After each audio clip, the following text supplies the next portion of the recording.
gospel music losing talents to the secular or mainstream industry, and my thoughts. This is the discussion I want to have with you guys this morning. And let me give you guys a little bit of background.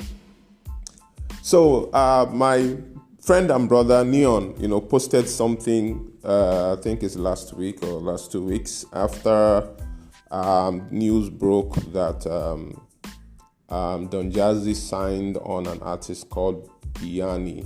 I think he used to answer another name. The Biani is the new name. So Neon, wrote a very long,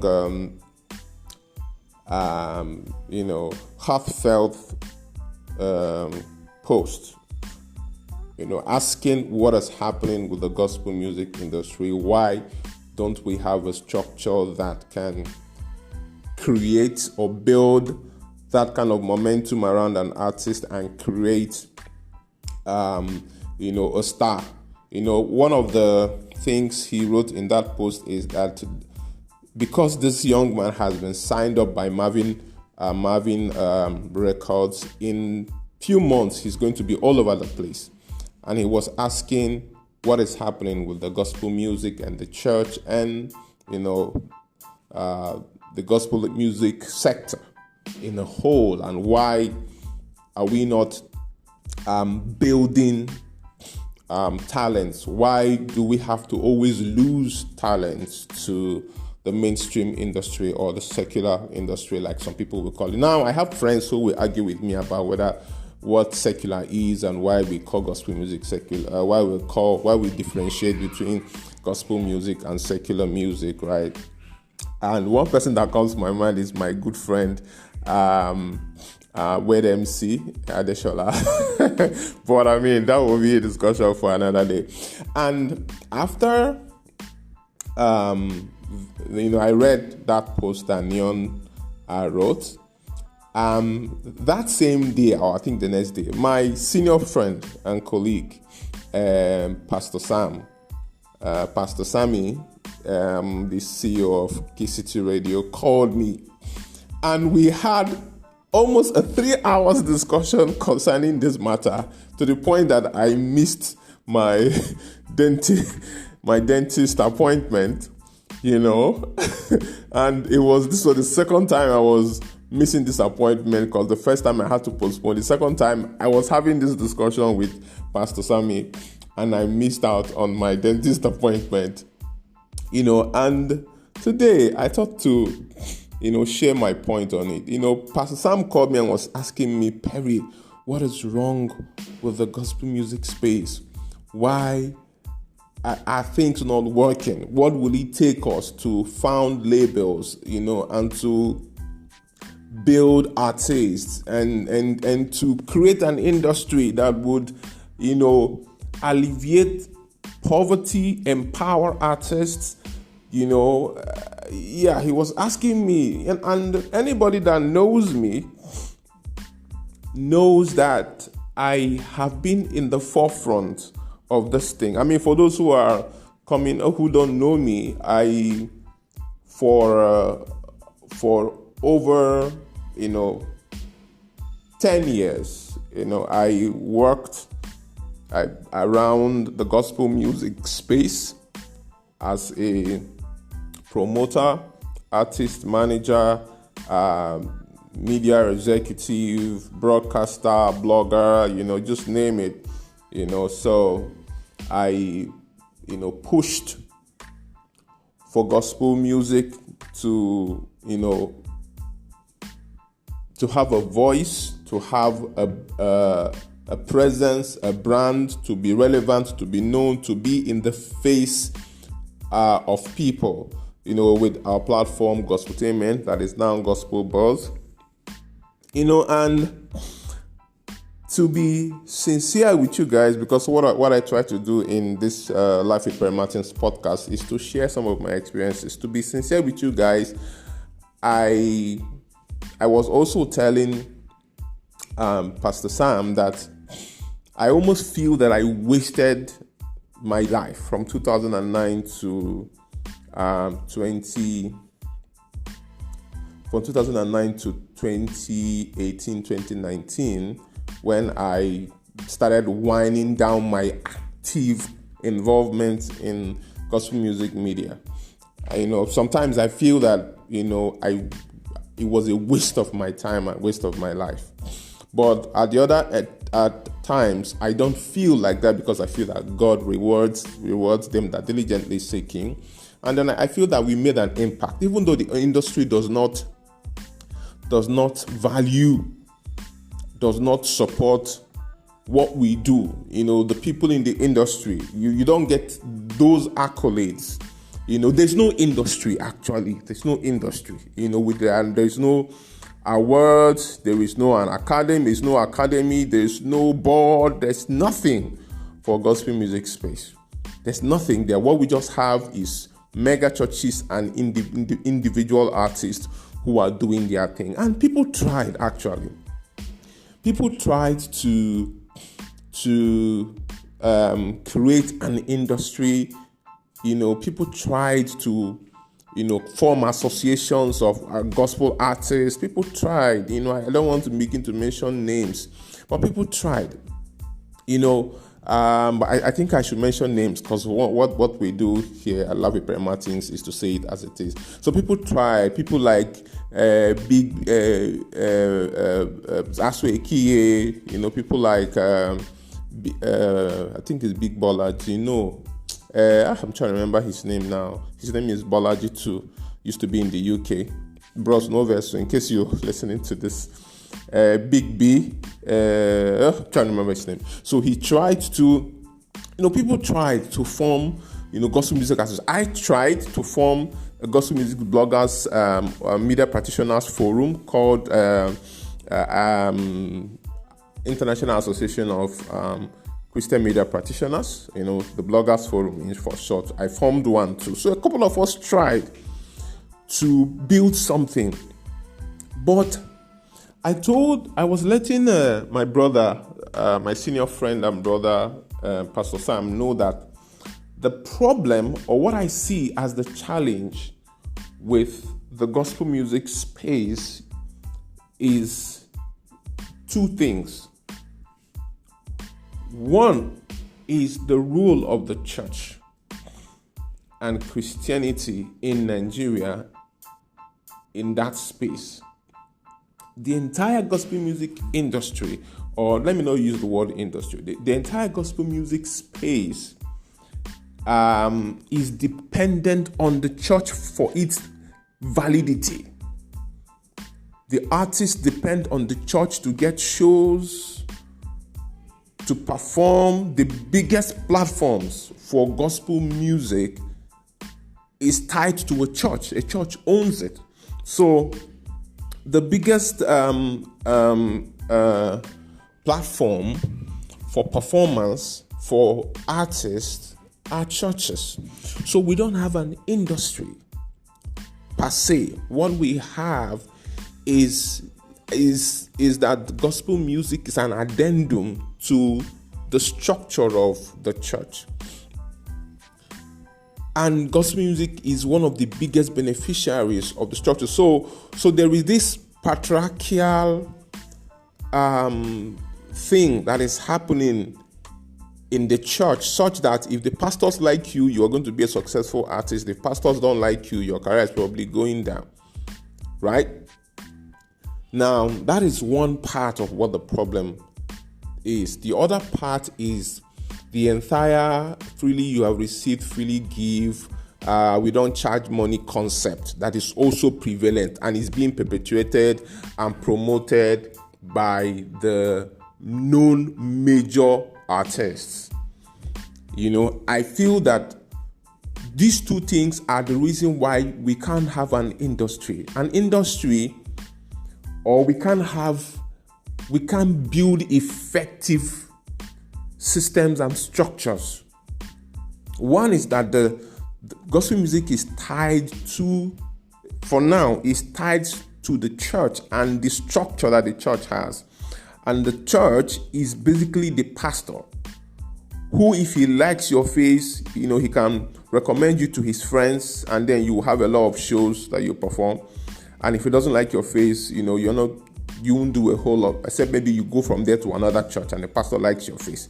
So most of the gospel artists that have succeeded or that are popular out there were a product of that system, that patriarchal reference system. Let me use that word, patriarchal reference system, where your pastor likes you, he keeps featuring you, and all the other pastors under him will now start booking you. Before you know it, you are popular in that demography, then you now rub off. I mean, there is the other part which has to do with your marketing and your promotion and being on TV and radio, your music being good. But the majority of the shows and events, before now, thank God that now they're beginning to be a semblance of business structure where I can put my music on digital stores and people can stream it and I can make money. Before now, it is either, it's either your biggest way of making money as a gospel artist is from shows, from attending events. And it's only the churches that organize and they don't really pay. We have an honorarium system. Honorarium means we don't have a specific amount we're going to give you, but we're going to give you something to appreciate you. Now, that thing might be worth my time or might not be worth my time, but I don't have a lot of say. Not that I can't say something, but I'm trying to avoid being seen as a worldly person or a money monger. So I don't want to say, determine how much. But the funny thing is that when they bring international artists from the US, from the UK, or from any other part of the world, those ones tell them specifically how much, because they have a system and a structure that works. But when it comes to Nigeria, it's a different ballgame entirely. To the point of even doing events and concerts, you can't put money. Now, a lot of people will take me to the Bible and how you can't take the gift of God and make a merchandise out of it. But we really need to discuss this thing to really understand it. This also takes me to the other point which I want to talk about, which is commercializing music, gospel music, commercializing gospel music. Now, and it's unfortunate and very funny also that you don't have a problem with selling your music on digital distribution platforms and monetizing it on YouTube, but you have a problem with putting a fee for a concert. It does not make sense. You don't have a problem with YouTube putting adverts, monetizing your content on YouTube, Spotify paying you, Apple paying you. You don't have a problem with that. But when it comes to doing a concert and putting a fee, a gate fee, a ticket, you have a problem with it. You are a hypocrite. You are a hypocrite. We are confused as to how to properly commercialize that talent called gospel music or Christian music. We are confused. The people who are supposed to make in a stand and stop confusing the younger generation are not doing it.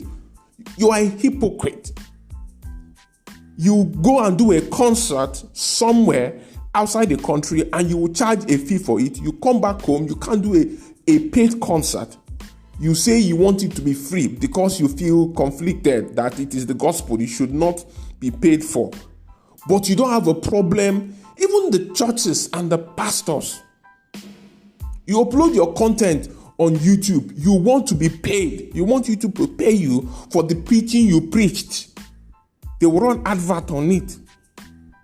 But you have a problem when artists put a gate fee. These are the problems that we have. We have not been able to go beyond the religious gimmicks and commercialize the art called music within the gospel space. We have not gone beyond that. So because the talent business is a business. Music is a business. It's called music business. What it means is that if I am going to take an artist from the street and put money in them, I expect to get returns. It's called ROI, return on investment. If I can't be guaranteed that, I cannot start a label. Unfortunately, those who are even running labels now, they are also conflicted. So you have an artist on your label. I wonder how Easy does it. Easy Concept. Right? Easy Concept. He is probably now the most successful Nigerian gospel music label owner. I wonder how he does it. I can't even begin to imagine the conflicts that he will be going through with people, with pastors, with himself sometimes, when he can't expressly tell a pastor, this is how much I'm going to charge you for my artist. But he spends so much money to invest in those artists, to shoot videos, to do recording, to package them, to buy cars for them, to give them a good life so that they will look the path. Because if you wear rag and show up in a pastor's church, he will not accept you to perform on his pulpit. So I was telling Pastor Sam, my friend, which, you can see how passionate I am with this topic, which made us to be talking for almost 3 hours, telling him that we are still confused. The people, the big names that are supposed to stand their ground to specifically help organize this structure, they are too conflicted in their understanding of God and religion and Christianity to take a stand, but yet they are hypocrites.